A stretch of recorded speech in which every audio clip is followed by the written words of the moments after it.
if medicine is different from biology, from biochemistry, it's only because medicine is founded on the respect of the human being, of the human life. And if it is not any longer medicine. It's a kind of veterinary science to a particular biped species that we call man, and that's it. Medicine is not any longer totally Hippocratic. Is where is the danger? The danger is not at all in the technology. People are afraid of genetic manipulation. They say it's no good to know how the genes are working. It's very dull. It's very important we know that, because if we can understand how a bad gene is doing a bad job, we can either repair the bad job or repair the bad gene itself. We will do that someday. But the danger is that people will use human being, will exploit human being for their own particular interests or their own particular research. That is totally against the Hippocratic medicine, that is totally against medicine as we know it. But it's a new age biology applied to man. No doubt it's cheaper for the society to kill the patient than to cure the patient. It looks cheaper, and maybe if you are counting dollars, maybe it's a little cheaper. But it's not that obvious, because you will lose the civilization. What measures the amount of civilization is the amount of respect given to the smallest of us.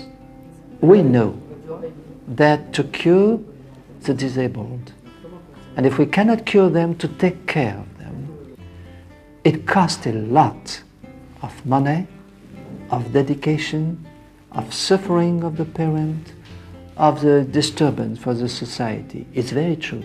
But we know that price, very precisely the amount. It is the exact price we have to pay to remain humane. And if a society refuses to pay that price, which is high, society is not humane any longer. And that will cost enormously. My personal impression, which is just the Hippocratic line, is we are at the service of patients. We are not at the service of disease.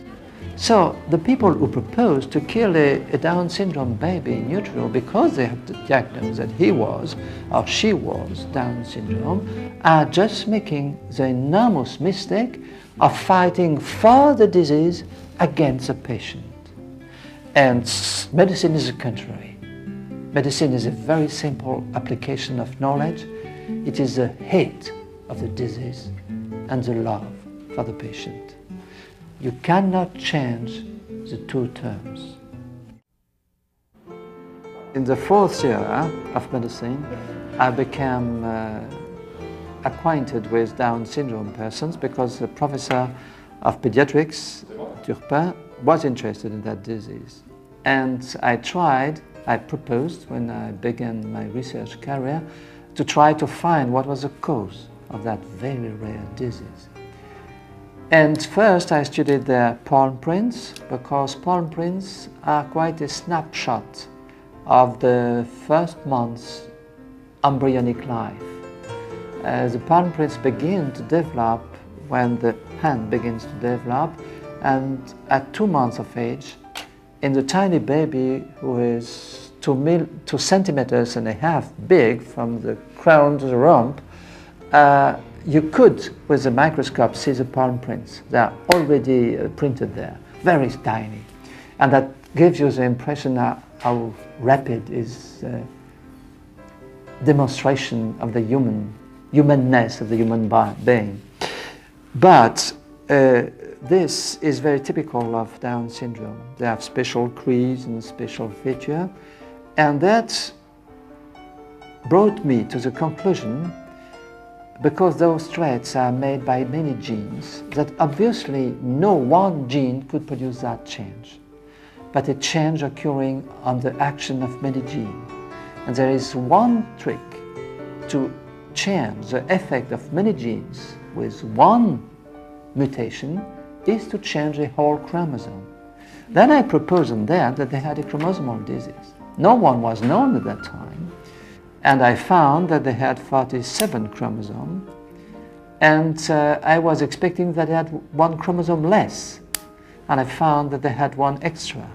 For the moment, we cannot silence this extra chromosome. But we can already understand what it does.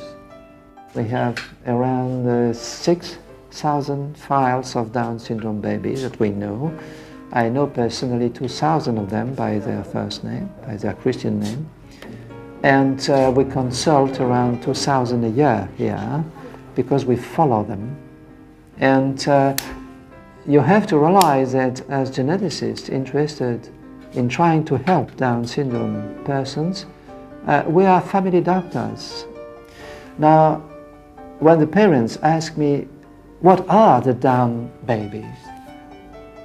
My answer is, they are charming little babies. They are very delightful little ones. That's not the disease, it's a good disease. This is a bad disease. I hate it. But those babies have some languor, some tenderness, some absence of rugosity, either in their form or in their character, that they are very lovable. That's a fact. It's not fancy.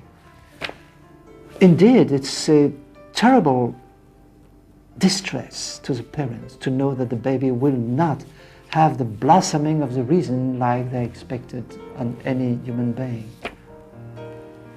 But they will discover that reasoning, calculating, is one part only of mankind, and probably not the most precious.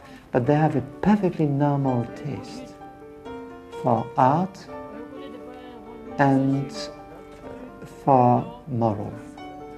They are normal morally, they are normal artistically. It's a sizable portion of humanity to which they can give us lessons. If I had the power to suppress a disease, that is to prevent a chromosome number 21 to go the wrong way, and to have all the baby conceived with only 2 21s instead of 3 in Down syndrome, surely I would apply that to protect all the babies.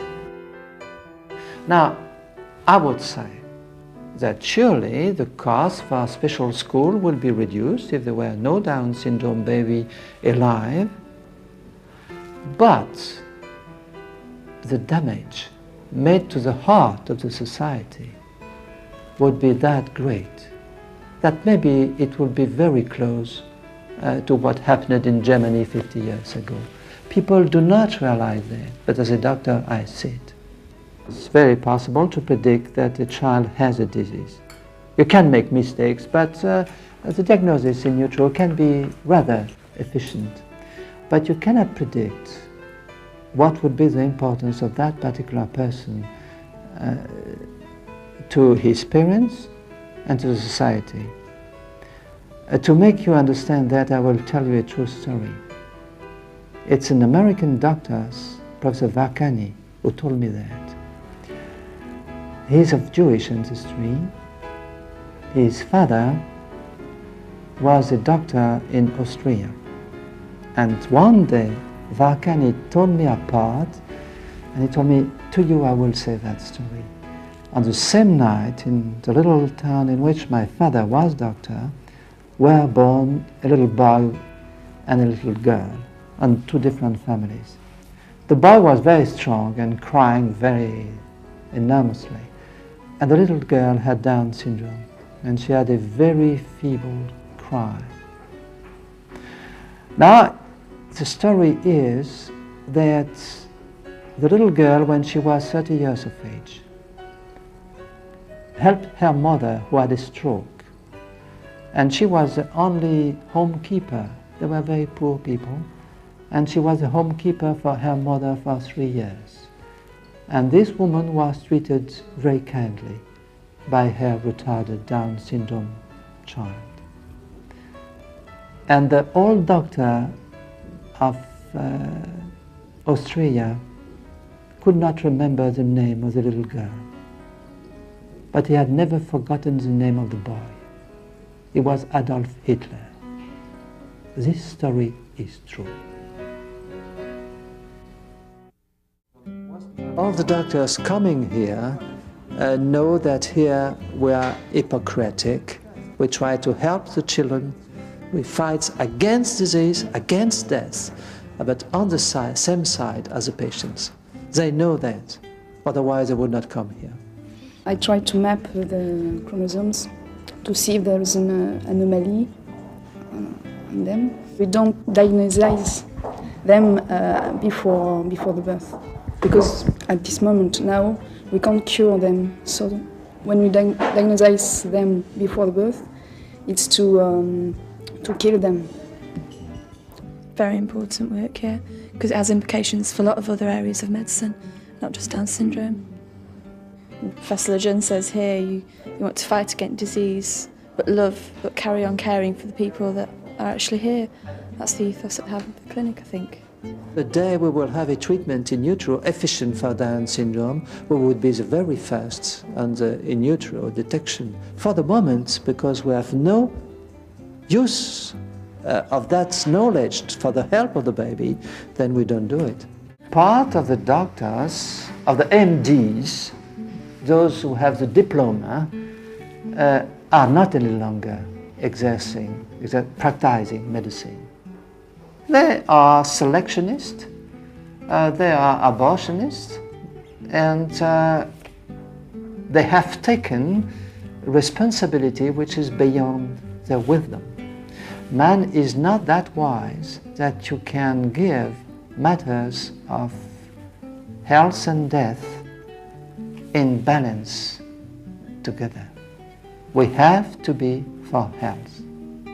And what is the foolishness of biologists pretending to regent mankind is that they believe that God does not exist, but that they are God. And it's very ridiculous, because if God does not exist, it cannot be God.